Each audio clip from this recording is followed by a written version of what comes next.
ಮನೆಯ ಮಗಳಿವಳು ನಮ್ಮ ಪುಣ್ಯವತಿ.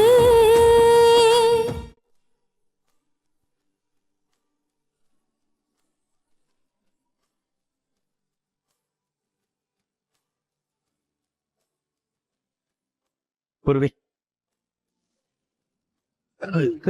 ಸಾರಿ ಸಾರಿ ಸಾರಿ, ಇದೊಂದ್ಸಲ ಇಟ್ಕೊಳ್ಳಿ.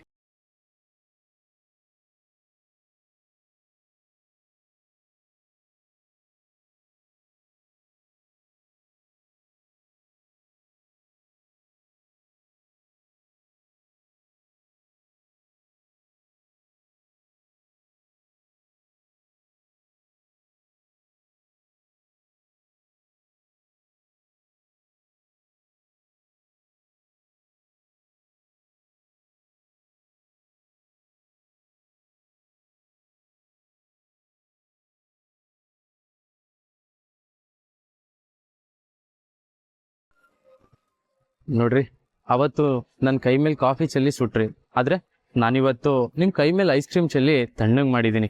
ಇದನ್ನೇ ಕಣ್ರಿ ಲವ್ ಅನ್ನೋದು. ತಗೊಳ್ಳಿ. ರೀ, ನಿಮ್ಮನ್ನ ನಾನು ಏನೋ ಕೇಳ್ಬೇಕಿತ್ತು. ಏನು? ಅದೇ ಮದ್ವೆ ಆದ್ಮೇಲೆ ಹನಿಮೂನ್ಗೆ ಹೋಗ್ತಾರಲ್ಲ, ಅದು ಎಲ್ಲಿಗೆ ಹೋಗೋಣ ಅಂತ. ಮಾಲ್ಡೀವ್ಸು, ಇಲ್ಲ ವಿಯೆಟ್ನಾಂ, ಇಲ್ಲ ಬಾಲಿ. ಅಯ್ಯೋ ಏನ್ರಿ ನೀವು ಇಷ್ಟು ನಾಚ್ಕೊಂಡ್ರೆ ಹೇಗೆ? ಅಲ್ಲ ಕಣ್ರಿ, ನಾನು ಇದನ್ನ ಕೇಳಬೇಕು ಅಂತ ಆಗಿಂದ ಪ್ಲಾನ್ ಮಾಡಿಕೊಂಡು ಈಗ ಧೈರ್ಯ ಮಾಡಿ ಕೇಳ್ತಾ ಇದ್ದೀನಿ. ಬೇಗ ಆನ್ಸರ್ ಮಾಡ್ರಿ. ಅದು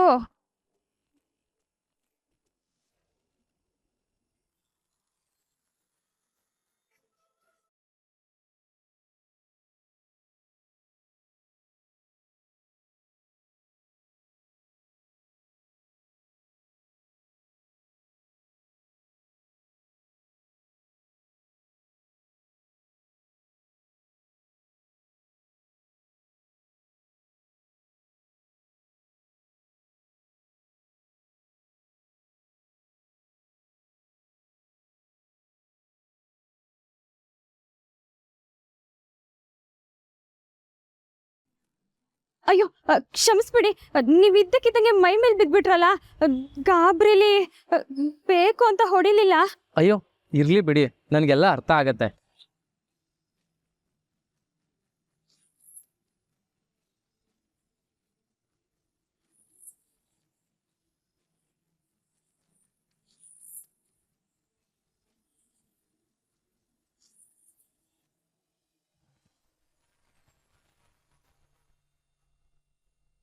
ಯಾಕೆ ನಂದನವ್ರೆ, ನಾನು ಎಷ್ಟೇ ದೂರ ತಳ್ಳಿದ್ರು ನನ್ನ ಹತ್ರ ಬಂದು ನಿಮ್ಮ ಪ್ರೀತಿನ ಹೇಳ್ಕೊಂಡು ನನ್ನ ಮನಸ್ಸನ್ನ ಚುಚ್ತಿದ್ದೀರಾ.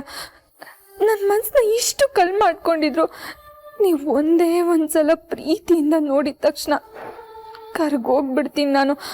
ಆದರೂ ಹೆಂಗೋ ಕಷ್ಟಪಟ್ಟು ನೀವಿಷ್ಟ ಇಲ್ಲ, ನಿಮ್ಮ ಜೊತೆ ಬದುಕಲ್ಲ ಅಂತ ಹೇಳ್ತೀನಿ. ದಯವಿಟ್ಟು ಮತ್ತೆ ಮತ್ತೆ ನನ್ನ ಹಿಂದೆ ಬರಬೇಡಿ. ನೀವು ಸೋತೋಗ್ತೀನಿ ನಾನು. ಆಗ ನಾನು ಹುಟ್ಟಿದ ತಂಗಿಗೆ ನಾನೇ ಅನ್ಯಾಯ ಮಾಡ್ದಂಗೆ ಆಗ್ತೈತೆ. ನಾನು ನಂಬೋ ಆಚಾರಗಳಿಗೆ ನಾನೇ ಅಪಚಾರ ಮಾಡ್ದಂಗೆ ಆಗ್ತೈತೆ.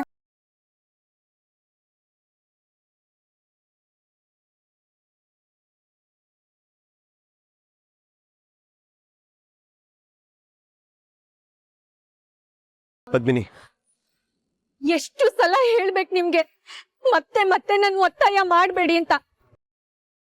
ನೀವು ನನ್ನ ಎದುರುಗಡೆ ಹೂ ಇಟ್ಕೊಂಡ್ ಬಂದ ಕ್ಷಣ ಏನು ಬದ್ಲಾಗಕ್ಕಿಲ್ಲ. ನಿಮ್ ಜೀವನದಲ್ಲಿರೋ ಮುಳ್ ನಾನು. ನನ್ನ ಪಕ್ಕಕ್ಕೆಸ್ತು ಮುಂದೆ ಹೋಗ್ತೀರಿ. ಆಗಲ್ಲ ಪದ್ಮಿನಿ, ನೀನ್ ನನ್ನ ಎಷ್ಟೇ ದೂರ ಮಾಡಿದ್ರು ನಾನು ಹೀಗೆ ನಿನ್ ಹಿಂದೆನೆ ಬರ್ತಿರ್ತೀನಿ. ಒಂದಲ್ಲ ಒಂದಿನ ನನ್ನ ಪ್ರೀತಿ ಮುಂದೆ ನಿನ್ ಹಠ ಸೋತೆ ಸೋಲುತ್ತೆ. ನೀವ್ ಎಷ್ಟಾದ್ರೂ ಹಿಂದೆ ಬನ್ನಿ, ಎಷ್ಟು ಸಲ ಆದ್ರೂ ನಾನು ಒಪ್ಸಕ್ ನೋಡಿ, ಏನಾದ್ರೂ ಮಾಡಿ. ಆದ್ರೆ ನಾನು ಹೇಳೋದು ಒಂದೇ, ಯಾವತ್ತಿದ್ರು ಪೂರ್ವಿನೇ ನಿಮ್ ಹೆಂಡತಿ. ಪೂರ್ವಿಗೆ ನೀವು ಕಟ್ಟಿರೋ ತಾಳಿನೇ ಸತ್ಯ. ಇದಂತೂ ಯಾವತ್ತಿಗೂ ಬದ್ಲಾಗಕ್ಕಿಲ್ಲ. ಮತ್ತೆ ಪೂರ್ವಿನ ಇನ್ನೊಂದ್ ಮದ್ವೆ ಆಗಕ್ಕೂ ನಾನ್ ಬಿಡಕ್ಕಿಲ್ಲ.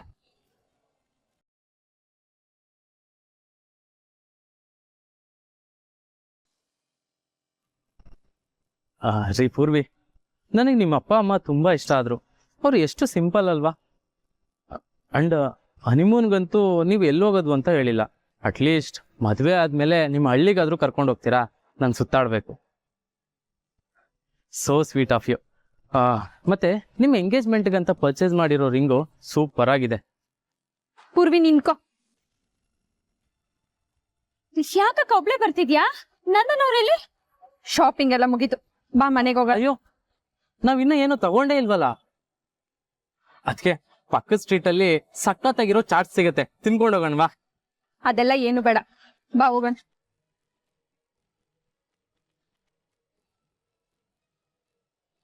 ಅಯ್ಯೋ, ಇವ್ರಿಗೇನಾಯ್ತು? ನನ್ನ ಮೇಲೆ ಕೋಪನ ಇವ್ರಿಗೆ? ಮೇ ಬಿ ಪೊಸೆಸಿವ್ ಅಕ್ಕ ಅನ್ಸತ್ತೆ. ಅಲ್ಲ, ಇವರು ನಾಳೆ ನಿಶ್ಚಿತಾರ್ಥದಲ್ಲಿ ನಾನು ಉಂಗುರ ಆಗೋದಕ್ಕೆ ಬಿಡ್ತಾರೋ ಇಲ್ವೋ?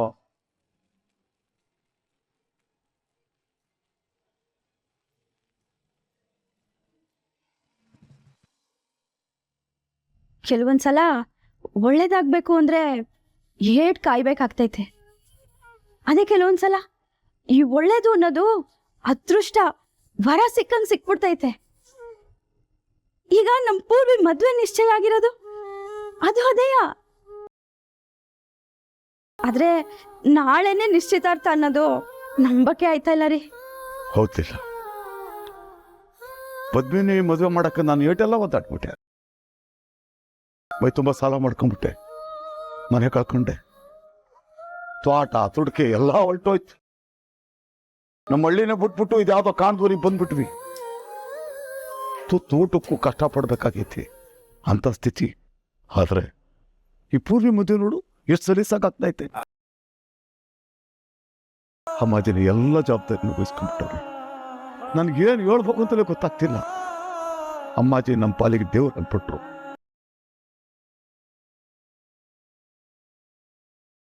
ಯಾರಪ್ಪ? ಹೋ, ಅಮ್ಮಾಜಿಯವ್ರಿಗೆ ಫೋನ್ ಮಾಡ್ತಾರೆ. ನಮಸ್ಕಾರ ಅಮ್ಮಾಜಿಯವರೇ, ಸಂತಾಗಿದ್ದೀರಾ? ನಮಸ್ಕಾರ ಭುಜಂಗ ಅವ್ರೆ, ನಾ ಕ್ಷೇಮವಾಗಿದ್ದೀನಿ. ನಿಮ್ಮ ಬಗ್ಗೆನೇ ಮಾತಾಡ್ತಿದ್ವಿ, ನಾನು ಅಲ್ಲಿಲ್ಲ. ನೀವು ನಮ್ಮ ಬೀಗ್ರಲ್ಲ, ನಮ್ಮ ಪಾಲಿನ ದೇವರು. ಹೌದಮ್ಮಾಜಿ, ಈಗ ನೋಡಿ, ನಮ್ಮ ದೊಡ್ಡ ಮಗಳನ್ನ ಮನೆ ತುಂಬಿಸ್ಕೊಂಡ್ರಿ. ನಮ್ಮ ಎರಡನೇ ಮಗಳು ಪೂರ್ವಿ ಓದಿನ ಜವಾಬ್ದಾರಿ ವಹಿಸ್ಕೊಂಡ್ರಿ. ಈಗ ನೋಡಿದ್ರೆ ಮದುವೆ ಮಾಡ್ತೀನಿ ಅಂತ ಹೊಂಟಿದ್ದೀರಾ. ಅದೆಲ್ಲ ಜವಾಬ್ದಾರಿ ನೀವು ವಹಿಸ್ಕೊಂಡ್ಬಿಟ್ಟಿದ್ದೀರಾ. ಅಮ್ಮಾಜಿ, ಇಟೆಲ್ಲ ಮಾಡ್ತಿರಲ್ಲ ನೀವು, ಹಿಂತಿರುಗಿಸಿ ಕೊಡೋಕೆ, ನಿಮ್ಮ ಪ್ರೀತಿಗೆ ಹಿಂತಿರುಗಿಸಿ ಕೊಡೋಕೆ ನಮ್ಮ ಹತ್ರ ಏನೂ ಇಲ್ಲ ಅಮ್ಮಾಜಿ. ಭುಜಂಗ ಅವ್ರೆ, ಯಾಕಿಷ್ಟು ದೊಡ್ಡ ಮಾತಾಡ್ತಾ ಇದ್ದೀರಾ?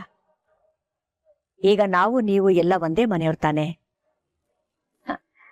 ಇನ್ನು ಪೂರ್ವಿನ ನಮ್ಮನೆ ಮಗಳು ಅನ್ಕೊಂಡಿದ್ದೀನಿ ನಾನು. ಮತ್ತಿದ್ರಲ್ಲಿ ನಂದೇನೂ ಇಲ್ಲ ಭುಜಂಗ ಅವ್ರೆ. ನಿಮ್ಮ ಹೆಣ್ಮಕ್ಳನ್ನ ತುಂಬಾ ಸಂಸ್ಕಾರವಂತರಾಗಿ ನೀವು ಬೆಳೆಸಿದಿರಿ. ಆ ಗುಣ ನಡತೆ ನೋಡೇ ತಾನೆ ನಾವು ನಿಮ್ಮ ಸಂಬಂಧ ಬೆಳೆಸಿದ್ದು. ಅಮ್ಮಾಜಿ, ನೀವೇ ಎಲ್ಲ ಜವಾಬ್ದಾರಿನೂ ತಗೊಂಡ್ಬಿಟ್ಟಿದ್ದೀರ. ನಾನಂತೂ ಎಲ್ಲಾನು ನಿಮ್ಗೆ ಒಪ್ಪಿಸ್ಬಿಟ್ಟು ಆರಾಮಾಗಿದ್ದೀನಿ. ನೀವೇನು ಯೋಚನೆ ಮಾಡಬೇಡಿ ಭುಜಂಗ ಅವ್ರೆ, ಎಲ್ಲವೂ ಸರಿಯಾಗಿ ನಡೆಯುತ್ತೆ. ಭುಜಂಗ ಅವ್ರೆ, ನಿಮಗೆ ಇನ್ನೊಂದು ವಿಷಯ ಹೇಳೋದನ್ನ ಮರ್ತೆ. ನಾಳೆ ನಿಶ್ಚಿತಾರ್ಥ ಹೋಟೆಲಲ್ಲಿ ಮಾಡೋದು ಅಂತ ಮಾತಾಗಿತ್ತಲ್ಲ, ಅದೀಗ ಬದಲಾಗಿದೆ. ದೇವಸ್ಥಾನದಲ್ಲಿ ಮಾಡೋಣ ಅಂತ ನಿರ್ಧಾರ ಮಾಡಿದ್ದೀನಿ. ನಿಮಗೇನು ಅಭ್ಯಂತರ ಇಲ್ಲ ತಾನೇ? ಅಯ್ಯಯ್ಯೋ, ಖಂಡಿತ ಇಲ್ಲ, ಖಂಡಿತ ಇಲ್ಲ.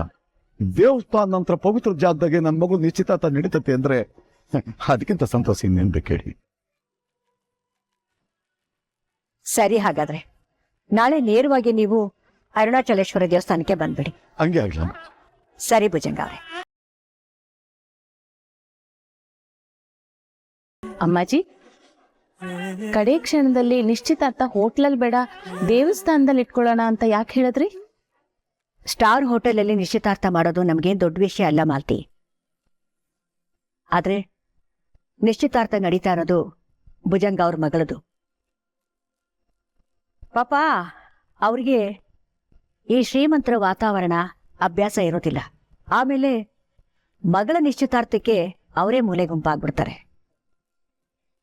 ನನಗದಿಷ್ಟ ಇಲ್ಲ.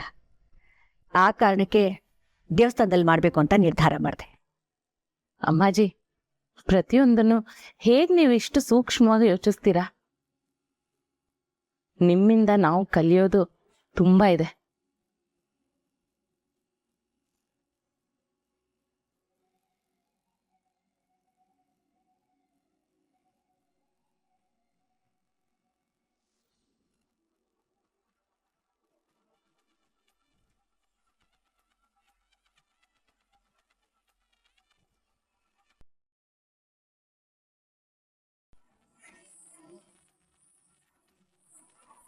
ಜಯಂತಿ, ನಾವು ಮನೆಯಿಂದ ತಂದಿದ್ದ ಆ ಬೆಳ್ಳಿ ಹರಿವಾಣ ಎಲ್ಲಿ? ನಾನು ತರ್ತೀನಿ ರೀ ಅಕ್ಕ.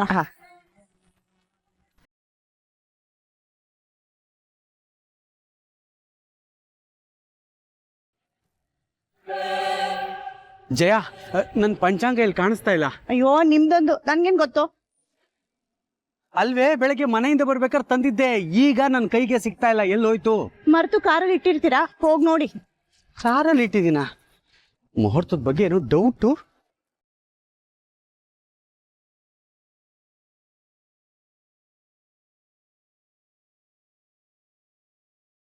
ಚಂಚಲ ಎಲ್ಲಿ? ಕಾಣಿಸ್ತಾನೆ ಇಲ್ವಲ್ಲ.